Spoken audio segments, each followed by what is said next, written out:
abril de 1963, cuando yo faltaban como 20 años para que naciera, no entiendo la risa, uno de los primeros submarinos nucleares en Estados Unidos estaba siendo probado para determinar su capacidad de soportar las presiones justamente en la profundidad del océano. Se llamaba Trilliadora, era el nombre que le habían dado militarmente.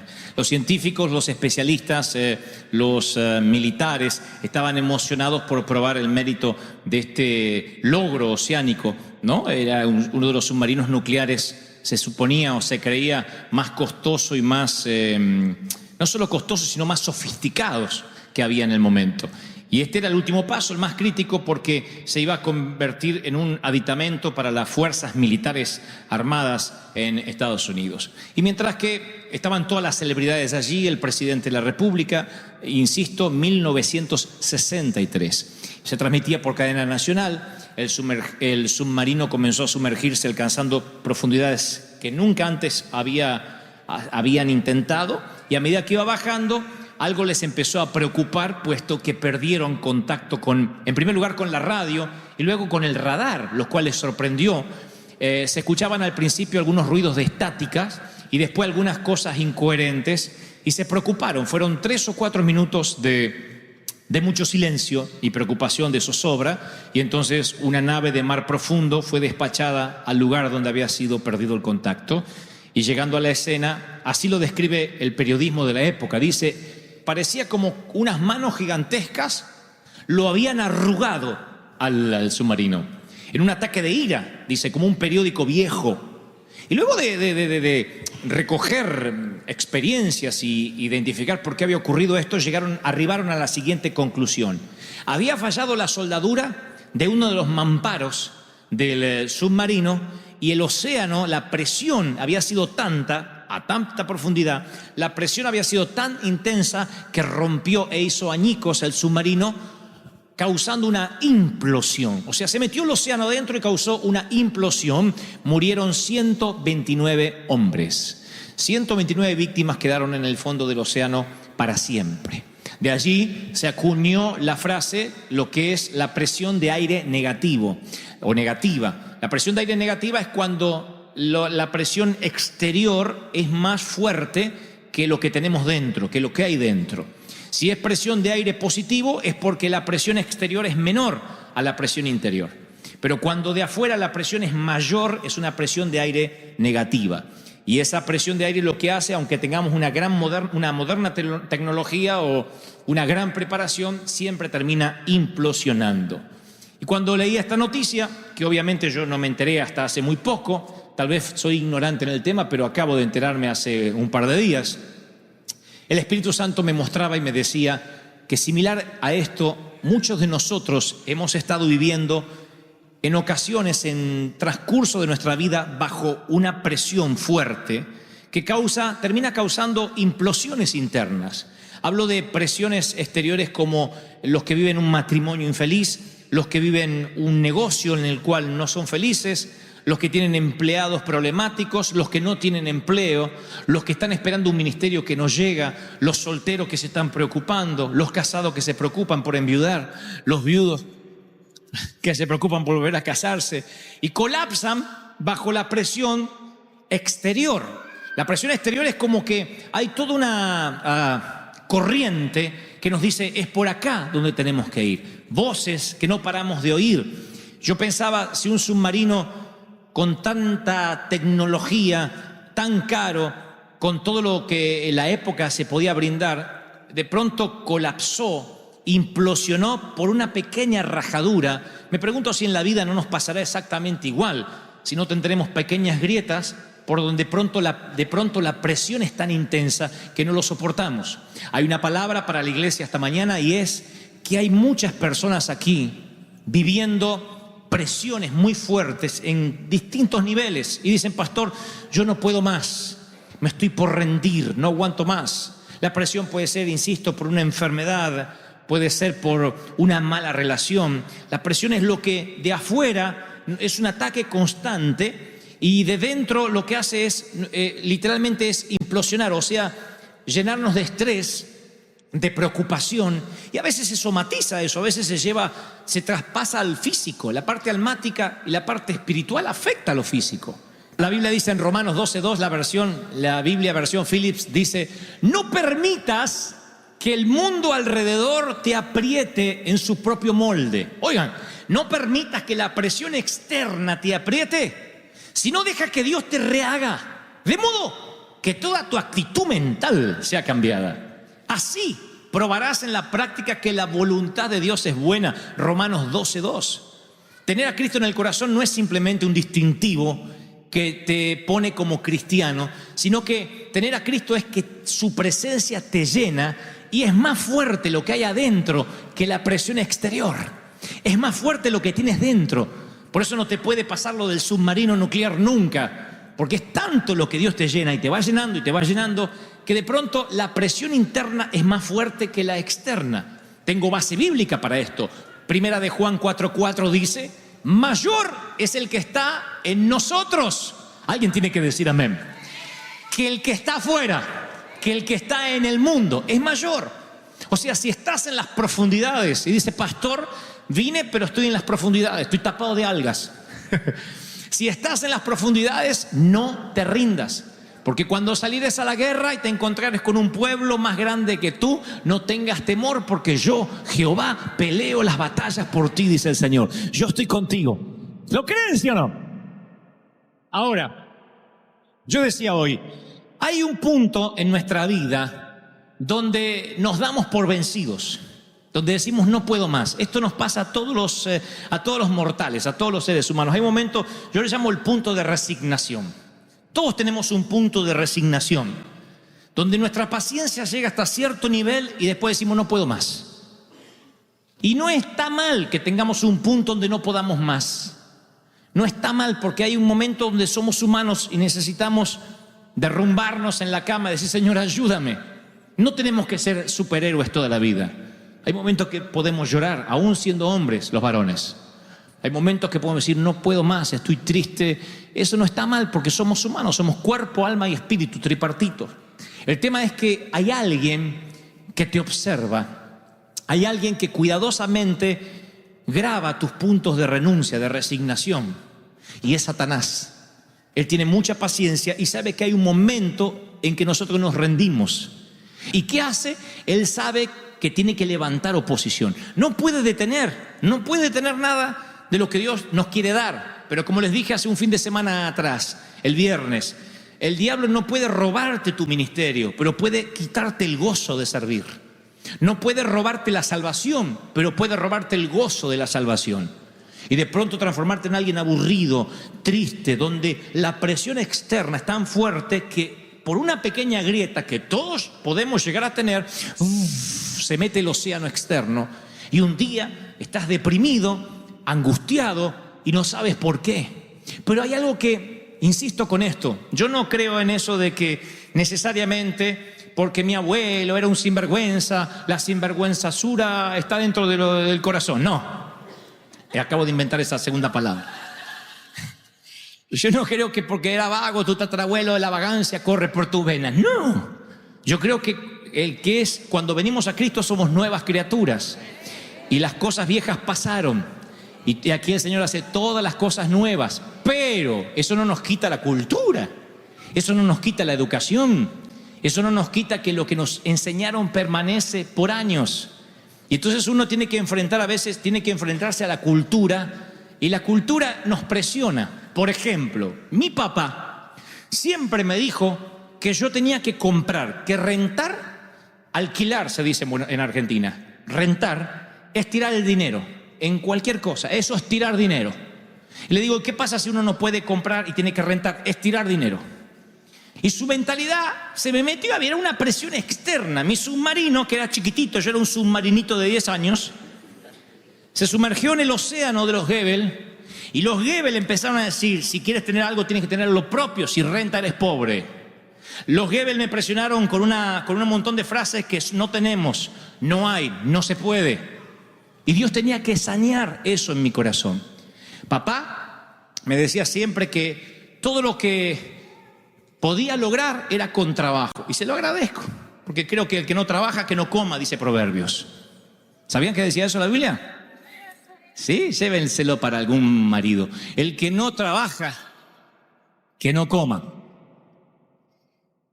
Les voy a poner en pantalla a mi papá. ¿Quieren conocer a mi papá? Este es mi papá tal como lo conoció mi mamá en un baile.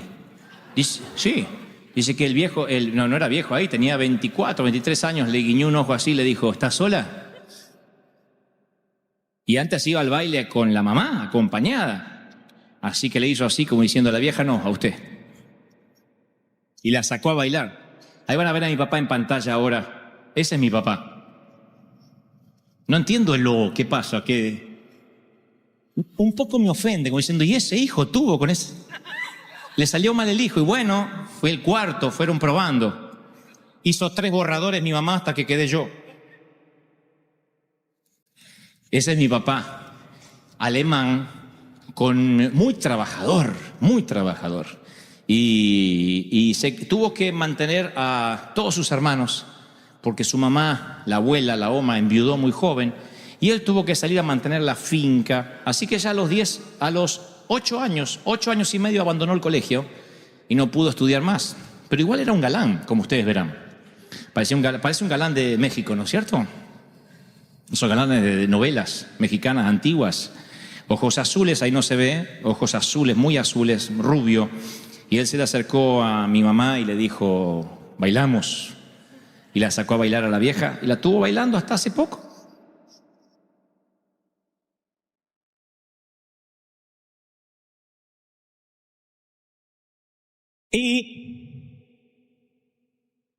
Y este es mi papá ahora. Esto fue hace un par de años atrás cuando estuve en Argentina. Ahora le voy a mostrar a mi papá ahora. Él ya tiene 89 años. Ayer hablé con él, 89 años.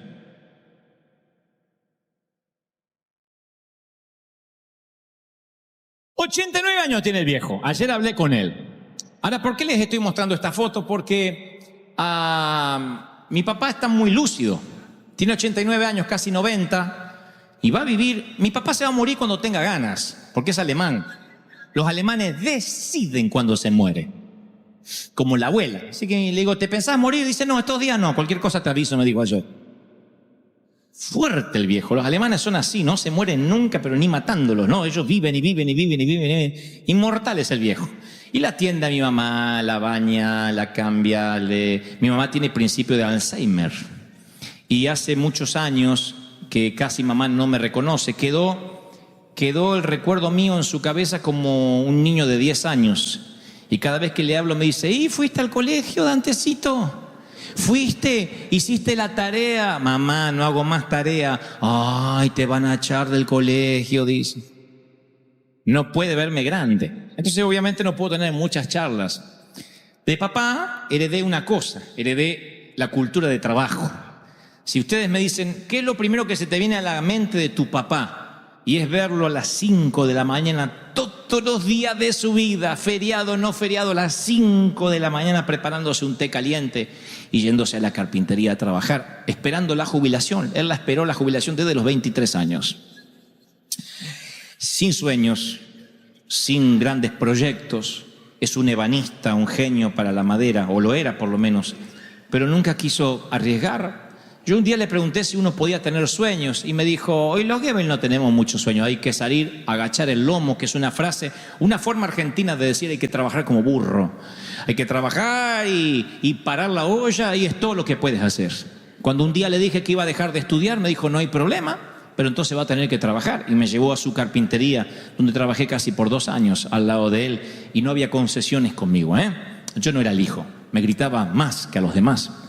Así que me hacía trabajar y lijar madera y estar en la sierra, a pesar de que yo tenía 16 años. Pero mi papá solo me heredó eso y yo estoy muy agradecido. No concibo otra forma que no sea trabajar duro para una compañía, para una empresa, para una iglesia. Pero Dios sabe hacer las cosas. Así que cuando este galán se acercó a esta dama que les voy a mostrar ahora en pantalla, la dama tenía 18 años, actriz.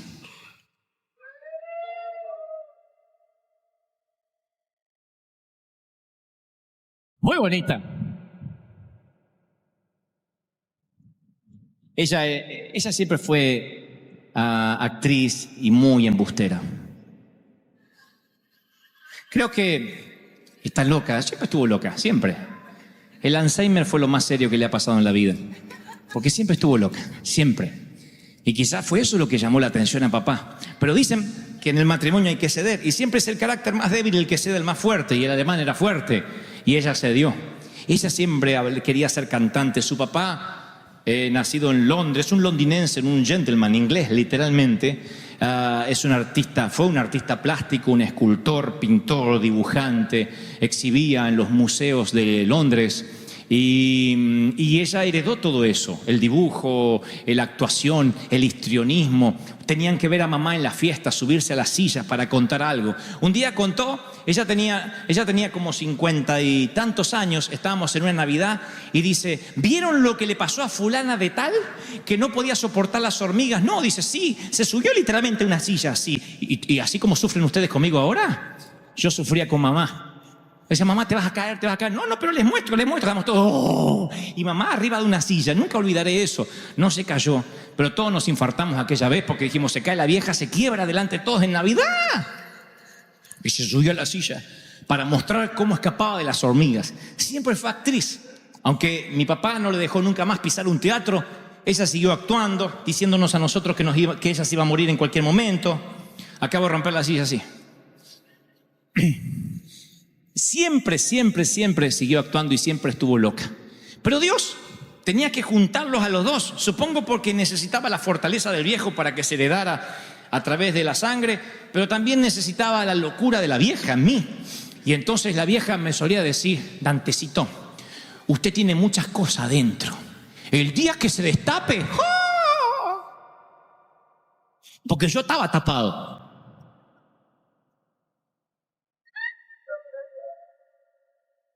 No, yo estaba no hablaba nada, muy tímido, no me podía hablar con la gente, no me relacionaba así con nada, era un bichito, un animalito. Entonces cuando era 5 años era divertido, 6 años, a los 10 era un tontito que estaba así, no hablaba con nadie. Entonces mamá me dijo, usted tiene mucho adentro. Pero el papá dice que los Goebbels somos todos burros. No, lea mucho usted. Y me compró libros y libros y libros y libros. Lea, así nunca va a tener errores de ortografía y su lenguaje va a mejorar. Va a ver que si usted se lo propone, hasta artista va a ser, capaz que hasta en la tele o llega a ser presidente, quién sabe, decía la vieja. Entonces, como que ella me decía a mí lo que no pudo ser. Esta es mamá ahora, ya hace 2 años atrás, mucho más ancianita, cuando ya el Alzheimer había cobrado parte de su cabeza y ya no me reconocía mucho. Esa es mi mamá ahora. Todavía se mantiene bien la viejita. Se puso los dientes para la foto.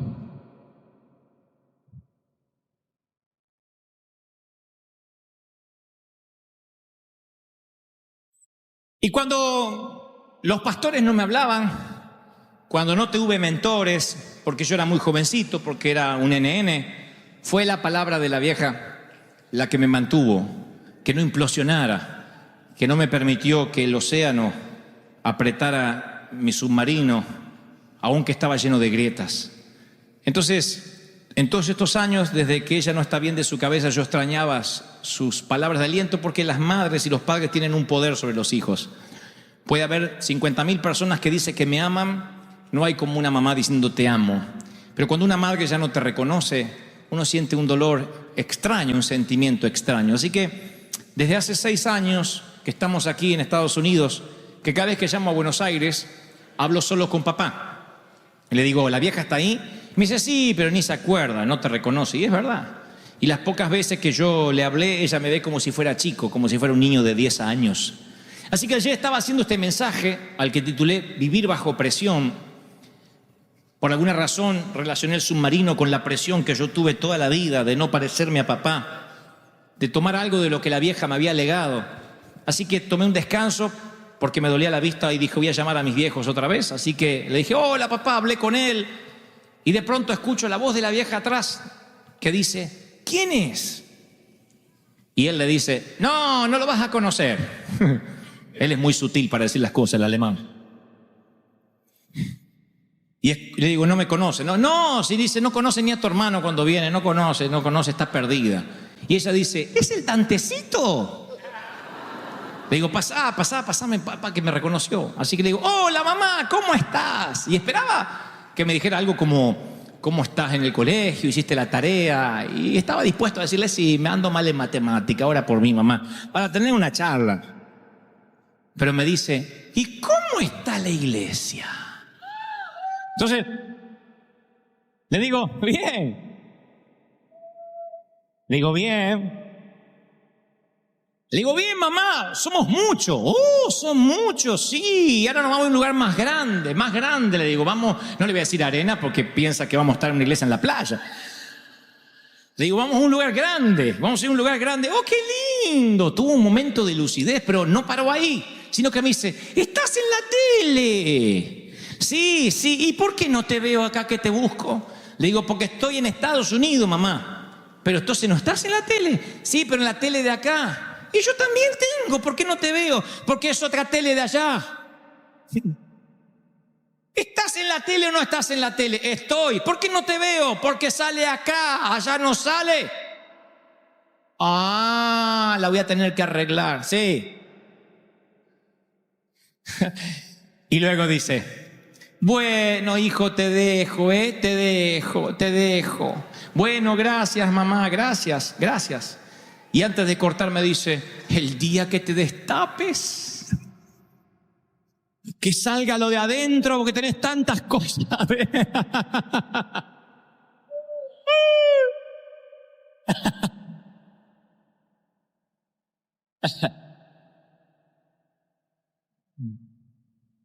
Esa es la frase de mi madre. De haber seguido con la lucidez, ayer le hubiese dicho que ya me destapé. Que pasaron muchos años desde que perdí la vergüenza.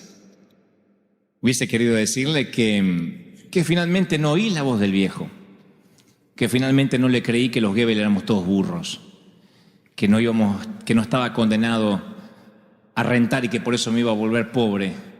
Hubiese querido decirle que, así como ella, bajito a veces me decía, cuando yo era chico, todo lo que tengas, hacelo, que no te presionen, y miraba así como diciendo el viejo.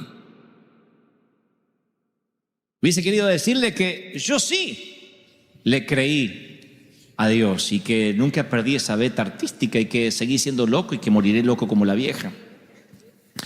Hubiese querido decirle tantas cosas, pero lo más lindo hubiese sido decirle algo como, ¿sabes?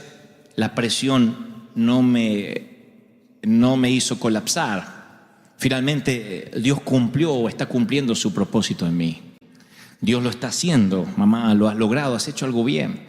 Pero interpreté de que ya no me reconocía, fue solo un momento de lucidez porque luego empezó a hablar ciertas incoherencias. Y dije, pásame con papá. Y dejó el teléfono y papá volvió y dijo, ¿viste? No sabe lo que está diciendo. Le digo, oh sí, dijo que me voy a destapar y que tengo que sacar todo lo de adentro. Oh, pero ni sabe lo que dice. Le digo, sí, papá, me lo decía de chico, vos no oías. Pero eso me lo decía de pequeño y me lo volvió a decir.